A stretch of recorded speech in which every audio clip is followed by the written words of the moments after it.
You know, one of the most common things I've heard throughout my life is I can be too honest of an individual. And that's okay with me, especially when I'm reviewing things here on YouTube.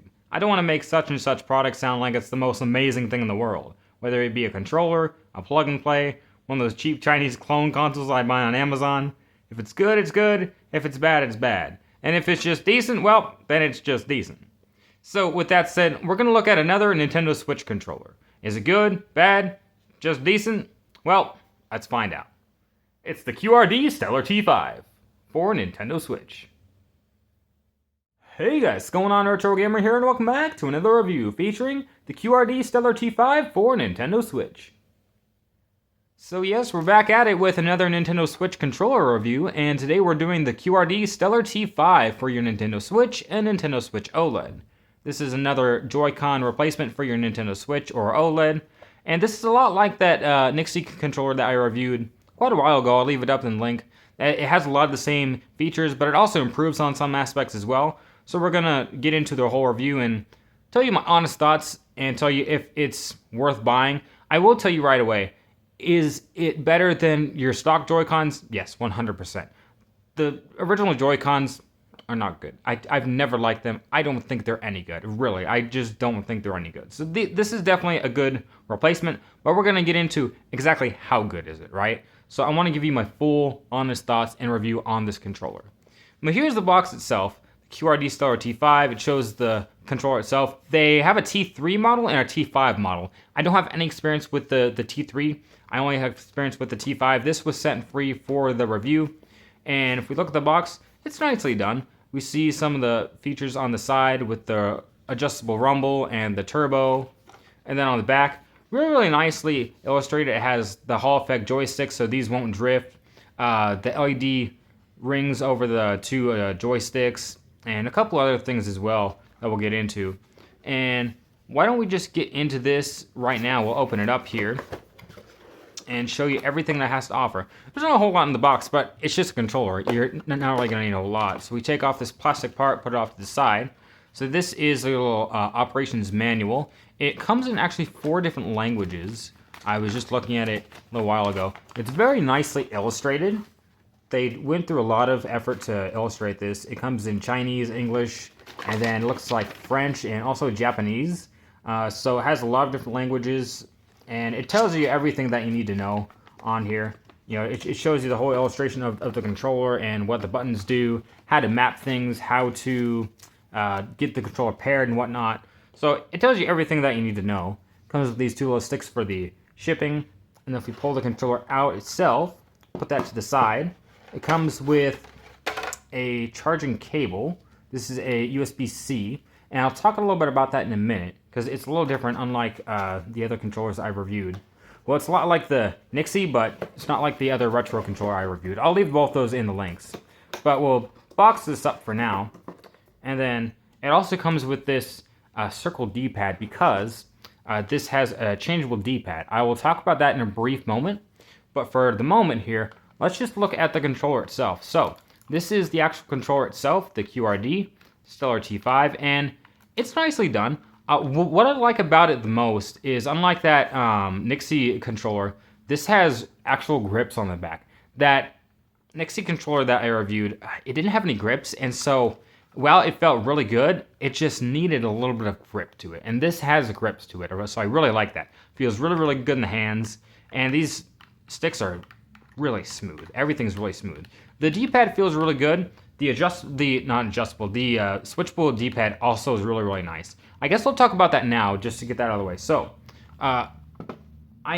when I got this in the mail and I pulled this out, I was like, what is this? And so I thought that this was changeable, but with my hands, I was barely able to get this out.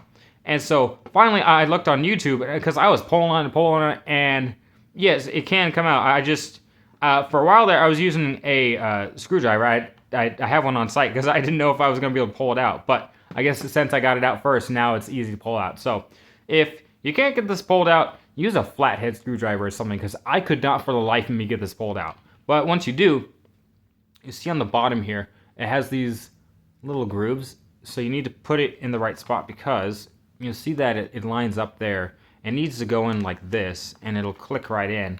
And this circle D-pad, oh, it feels super nice. It feels really nice. Like, I wasn't expecting to, I guess, like this, maybe because I never, like, thought to have, like, a switchable D-pad.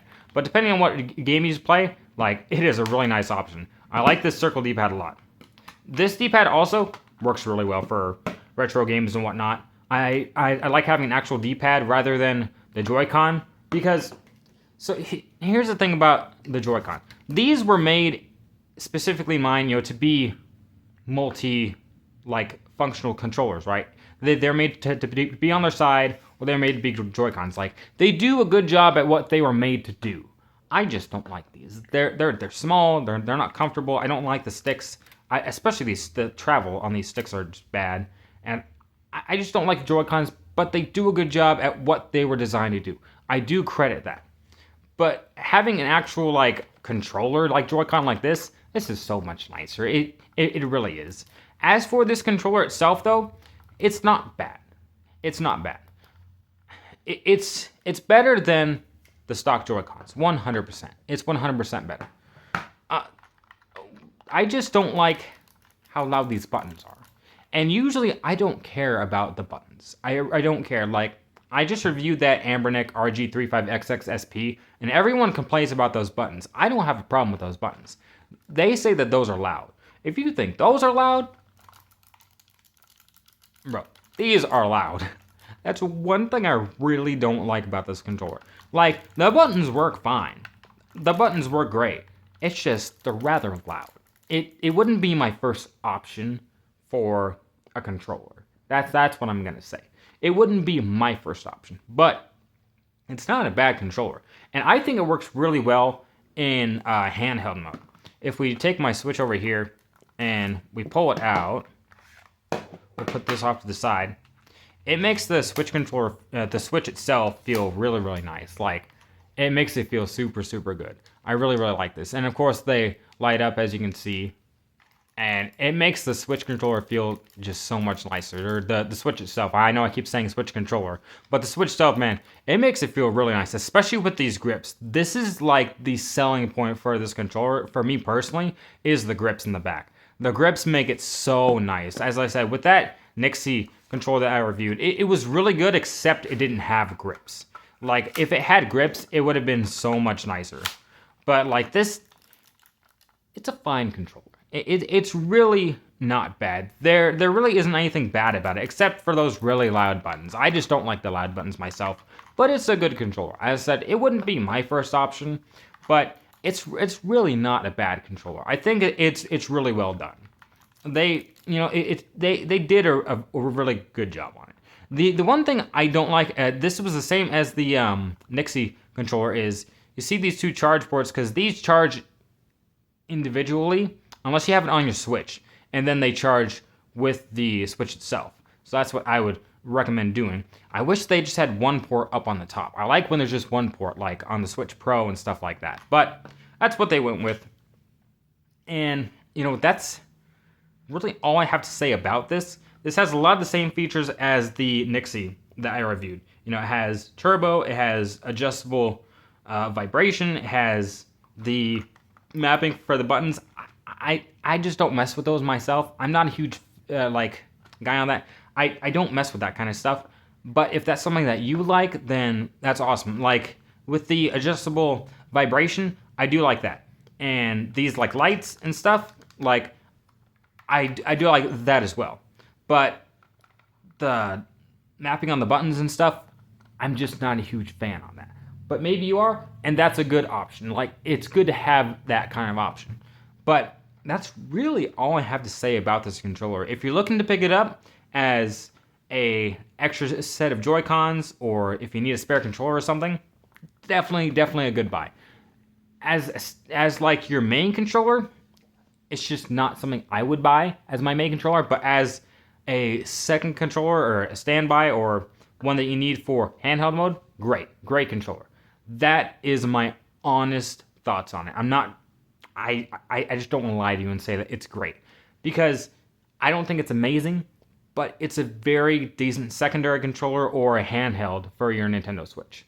That's my honest thoughts, And that's all I have to say on this review. That is my review on the QRD Steller T5 controller for Nintendo Switch. So guys, RetroGamer, if you liked the video, please like, comment, and subscribe. And I will see you guys back here with another review. See you guys then.